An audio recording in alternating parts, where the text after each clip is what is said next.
সম্মানিত ভিউয়ার্স, আসসালামু আলাইকুম। দুরন্ত অনলাইন স্কুলের পক্ষ থেকে আপনাদেরকে স্বাগত। আজ আমরা দেখব কি করে শিক্ষার্থীদের অ্যাসাইনমেন্টের নাম্বারগুলো এক্সেল শিটে সংরক্ষণ করা যায় এবং কি করে এই সূত্রগুলো পরিবর্তন করা যায়, যে অ্যাসাইনমেন্টে যেরকম নাম্বার ঠিক সেই রকম নাম্বারগুলো পরিবর্তন করে দিলেই এখানে মন্তব্যের কলামে তাদের রেজাল্টটা অটোমেটিক তৈরি হবে। তো আমাদের এই চ্যানেলটিতে যারা একেবারে নতুন তারা আমার চ্যানেলটি সাবস্ক্রাইব করবেন, লাইক কমেন্ট শেয়ার করবেন এবং আমাদের সঙ্গেই থাকবেন। ধন্যবাদ আপনাকে। সম্মানিত ভিউয়ার্স, আমরা যেহেতু এর আগে দেখছিলাম যে দুরন্ত অনলাইন স্কুল, এখানে আমরা যদি লিখে দেই যে DURONTO দুরন্ত অনলাইন স্কুল, এটা যদি আমরা এখানে দিয়ে দেই দেখবেন আমাদের দুরন্ত অনলাইন স্কুল ইউটিউব চ্যানেলটি আসবে। তো এই দুরন্ত অনলাইন স্কুল ইউটিউব চ্যানেলে আমাদের এরকম একটি ভিডিও আছে। এই ভিডিওটির ডেসক্রিপশন বক্সে, ভিডিওটি চালু করে এর ডেসক্রিপশন বক্সে দেখবেন যে এখানে একটা গুগল শিট আছে, গুগল ড্রাইভে একটা এক্সেল শিট রাখা আছে। এখানে ক্লিক করলে ডাউনলোড শুরু হবে। ডাউনলোড করবার পরে ঠিক এই যে এখানে এরকম আমার এটা ডাউনলোড করা, এখানে ক্লিক করলে আমার এই ফর্মটি, ওই শিটটি ওপেন হবে। তো এই শিটটি ওপেন হওয়ার পরে আপনারা অনেকেই জানতে চেয়েছে যে এখানে এই নাম্বারগুলো ইংরেজিতে বসাবো কিনা। অবশ্যই আপনারা এই নাম্বারগুলো ইংরেজিতে বসাবেন। আমি সেই ফরম্যাটটা করে রাখছি, আপনারা নাম্বার দিলে সেটা ইংরেজিতে বসানো হবে।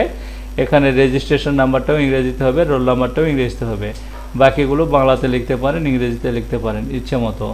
কিন্তু এখানে আপনার নাম্বারটা বসালে যে এখানে অটোমেটিক তার রেজাল্টটি তৈরি হবে, তার জন্য আপনাকে কয়েকটি কাজ করতে হবে। সে কাজটি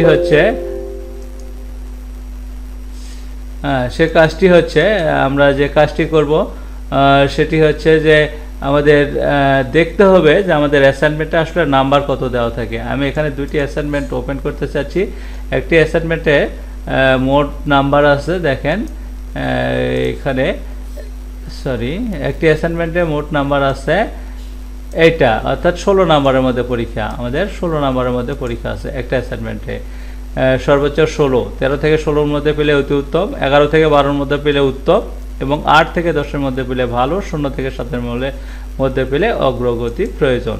তো আমার এই এক্সেল শিটে সেটাই করা আছে, এই যে অতি উত্তম, অর্থাৎ 13 বা 13 চাইতে বেশি পেলে এখানে শুধু আপনি ওই অংশটুকুই দেখবেন, কোন অংশটুকু যেখানে কত থেকে কতর মধ্যে, অর্থাৎ 13 বা 13 থেকে বেশি পেলে অতি উত্তম। আমি এখানে দেখে দিলাম যে ইফ L5, আপনার কোনো কিছু পরিবর্তন করার দরকার নাই, শুধু এই নাম্বারটুকু পরিবর্তন করে নেবেন। 13 বা 13 চাইতে বড় হলে অতি উত্তম। তারপরের অংশে কি আছে আমরা দেখে নিব যে 11 থেকে 12, অর্থাৎ 11 থেকে বেশি হলেই সে হবে উত্তম।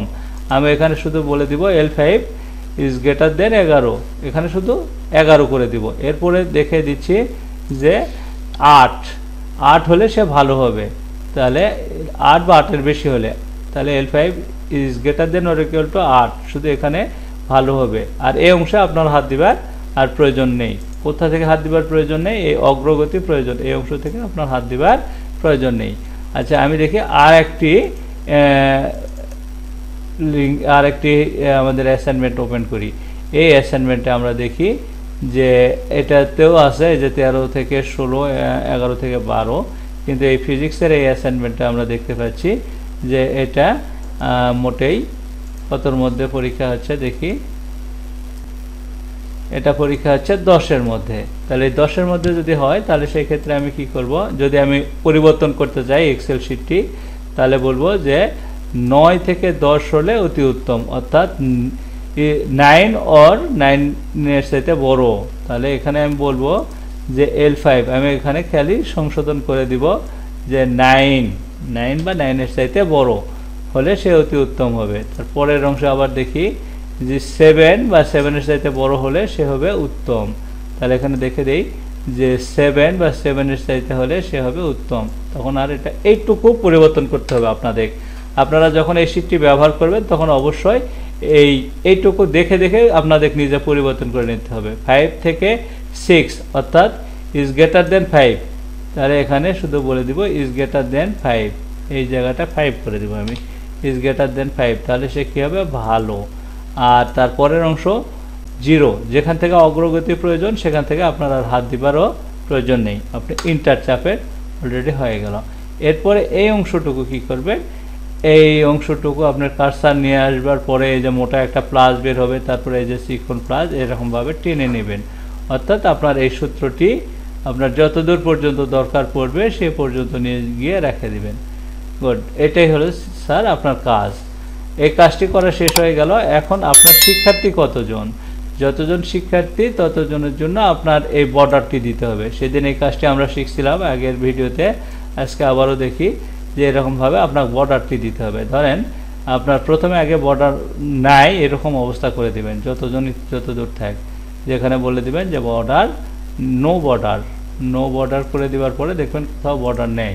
তারপরে আবারও এটা সিলেক্ট করে আপনার কতদূর পর্যন্ত, আপনার কতজন শিক্ষার্থী সেই দিকে খেয়াল রাখতে হবে।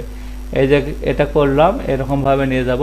ধরেন আমার বিদ্যালয়ের শিক্ষার্থী যদি 80 জন হয়, তাহলে আমি কি করব, এখানে 60 আমরা 80 বা এরকম কোনো অংশে নিয়ে যাই, এই যে এই পর্যন্ত রেখে দিব। সরি আমি এটা করলাম ভুল, আমি এটা আগে সিলেক্ট করবার পরে আমি আবার ওই জায়গায় যাব। আচ্ছা আমি দ্রুত যাচ্ছি, হ্যাঁ হয়ে গেছে। তাহলে কি করব, এই যে এখানে গিয়ে কি করব, এই যে অল বর্ডার্স, আমার স্যার এখানে বর্ডার হয়ে গেছে, কতদূর পর্যন্ত আমি টেনে নিয়ে গেছি ততদূর পর্যন্ত, এই যে 214 পর্যন্ত। এখন স্যার আমি একটু দেখব যে এখানে আমার নাম্বার পরিবর্তন করার সঙ্গে সঙ্গে এটা পরিবর্তন হয় কিনা। আমাদের এটা যেটা আমরা করছি এখন যে 10-এর মধ্যে, সর্বোচ্চ 10-এর মধ্যে, 9 হলে অতি উত্তম। তাহলে এখানে দেখেন আমি এখানে 1 করে দিলাম, 1 করে দিলে কত হলো, 7 হলে সে ভালো। আবার এখানে যদি আরেক 2 করে দেই তাহলে আরও একটা কমে যাবে, এখানে হবে 6 হলেও ভালো। তারপরে এখানে আমি দেখে আসি যে পরের অংশে 6 থেকে 7 হলে ভালো, কি 6 থেকে ভালো না, 6 হলে তো ভালো হয় আর 7 হলে তো উত্তম হয়। তাহলে এরকম হলো কেন দেখি, এখানে তাহলে আর একটা কাজ করি, এই যে 7 হলে ভালো। আচ্ছা 7 হলে ভালো আর 6 হলেও ভালো না, 7 হলে কত হবে, উত্তম হবে। 7 আমরা দেখে আসি, 7 এই যে 7 হলে উত্তম হবে। তাহলে এখানে আমাদের কোথাও ভুল হচ্ছে, দেখি কি 7, তাহলে অতি উত্তম। আর এখানে ভুল হয়ে গেছে আমাদের সূত্রে, এখানে 7 দেওয়া উচিত ছিল আমাদের, অর্থাৎ এই যে এখানে এই পাশের নাম্বারটা, অর্থাৎ 9 দিব একবার, 7 দিব, একবার 5 দিব। দেখি একবার 9 দিব, একবার 7 দিব, একবার 5 দিব। এবার ইন্টার চাপলাম, হ্যাঁ ভালো। তাহলে এখানে এখন এখানে টেনে নিয়ে যাবো আবার যতদূর দরকার। আচ্ছা এই যে 6 হলে ভালো, 7 হলে উত্তম, তখন আমাদের একটু সূত্র ভুল হয়ে গেছিল। এভাবে আমি কি করব, এখানে নাম্বার দিয়ে বারবার চেক করে দেখব যে এখানে 5 দেই তাহলে বেশি হয়ে যাচ্ছে, বা 10-এর মধ্যে পরীক্ষা 5 দেওয়া যাবে না, তাহলে এখানে দিতে হবে 2, এখানে 3, এখানে 4, এখানে 4 দিয়ে দিই আমরা। 4 দেওয়ার পরে দেখি কত আসে, 9, আর এখানে 1 দিই, 10 দিলেও উত্তম, 9 দিলেও উত্তম, ভালো। একটা ভালো হলো, একটা হচ্ছে উত্তম, অতি উত্তম আর উত্তমও হতে পারে। একটা 1 দেই, 2 দেই, তারপরে 3 দেই আর একটা দেই। এই যে এখানে কোনো কিছু পেল না, ধরেন 6 দিলে ভালো। আচ্ছা এখানে আর 2 দেই, দেখি 1 দেই, 7 দেই, তাহলে 7 দিলে হবে ভালো, উত্তম, অতি উত্তম। এরপরে যদি কেউ 1 পেল, এখানে 1, এখানে 1, তাহলে দেখেন 4 হলে অগ্রগতি প্রয়োজন। তাহলে এভাবে আপনি শুধু দিবেন তাহলেই হবে। এই শীটটি কোথায় পাবেন আমি দেখালাম আপনাদের, যে আপনারা দুরন্ত অনলাইন স্কুল নামে সার্চ দিবেন, সেখানে গিয়ে আমাদের এই যে ভিডিওটি পার্ট 2 যেটা, অর্থাৎ এই কি বলে এসএসসি পরীক্ষার অ্যাসাইনমেন্ট নাম্বার সংরক্ষণ পার্ট 2, সেইটাতে গিয়ে এই এক্সেল শিট ডাউনলোড করুন। এইরকমভাবে ক্লিক করে এক্সেল শিটটি ব্যবহার করবেন।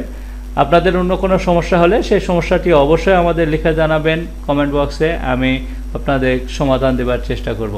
ধন্যবাদ স্যার, ভালো থাকবেন, আমাদের সঙ্গেই থাকবেন, আর আমাদের এই চ্যানেলটিতে সাবস্ক্রাইব করবেন, লাইক, কমেন্ট, শেয়ার করবেন।